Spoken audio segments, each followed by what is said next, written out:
편입을 알아보면 무수히 많은 학점은행제 광고를 발견하게 됩니다. 편입하는데 학점은행제랑 무슨 상관이야? 라고 생각할 텐데 학은제로 목표 대학에 합격하는 사례는 매년 쏟아져 나오고 있습니다. 학은제가 대체 뭐길래 합격에 영향을 주는지 궁금한 분들 계실 겁니다. 영상 목차는 다음과 같아요. 목차 순서대로 영상 끝까지 보시면 학은제 편입이 나에게 유리한지 파악할 수 있을 거예요.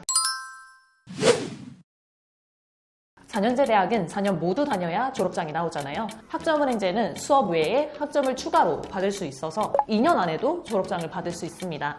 학점은행제를 하려는 학생은 크게 고졸과 중퇴자가 대부분인데요. 고등학교 졸업하고 대학 안 가는 학생들은 빠르게 취업하는 경우가 대부분입니다. 취업하고 사회생활하면서 승진 및 연봉 협상의 상황이 놓일 때 고졸 학력이 문제가 돼요. 직장 다니면서 대학을 다시 가려다 보니 시간은 없고 결국 학점은행제 편입을 찾게 되죠. 그리고 대학을 다니긴 했었는데 학교가 마음에 안 들어서 쉬고 계시는 분들도 계십니다. 편입을 하기 위해 마음에 들지 않는 학교를 다시 가기가 부담스러울 거예요. 이때 학점은행제를 알아보죠. 다만 외국 대학 중퇴자는 학점은행제 학점으로 활용이 불가능하니 이 점 주의해주세요.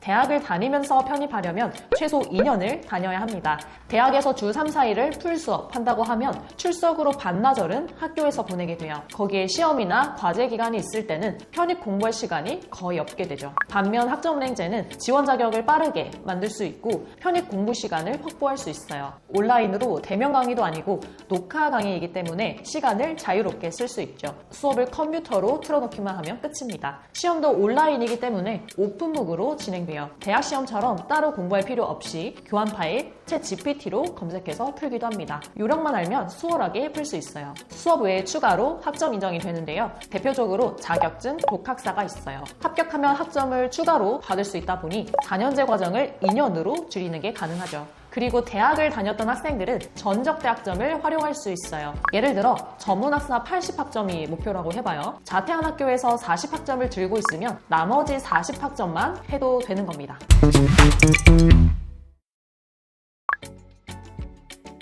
대부분 오해하고 계시는 부분인데요. 차별 없습니다. 학은제나 일반 대학이나 학위 취득 방법이 다를 뿐이에요. 더 좋고 나쁜 게 아니라 학은제 편입이 합격에 유리하다고 한다면 그걸 활용하는 겁니다. 어차피 재학생들도 학은제로 편입했는지 궁금해하지도 않고 안다고 해도 크게 신경 쓰지 않거든요.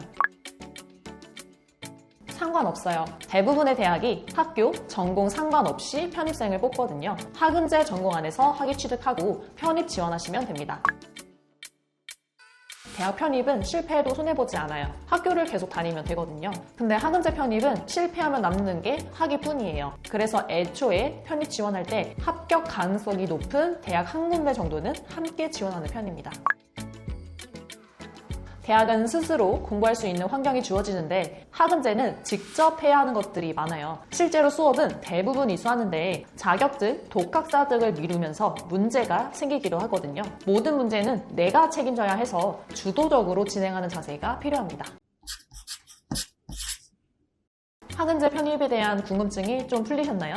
내 상황에 맞게 잘만 준비하시면 대학 편입보다 좋은 결과를 낼 수 있습니다. 관심 있으시거나 진행 방식에 대해서 궁금한 점이 있으시면 아래 링크 통해서 문의주세요. 내 상황에서 학은제 편입이 효율적인지 상담 도와드릴게요. 지금까지 가시TV의 혜주멘토였습니다. 감사합니다. 더 궁금하신 점이 있거나 영상에 나온 선생님과 상담을 원하시면 PC는 제목 아래에 있는 더보기란을 클릭, 상단에 있는 상담 링크를 클릭하셔서 문의를 남겨주시면 됩니다. 모바일은 화면 아래에 있는 더보기란을 터치, 상담 링크를 확인해보세요. 카카오톡 상담은 댓글에 있는 링크를 클릭하셔서 궁금하신 내용 남겨주시면 빠르게 답변 도와드리겠습니다.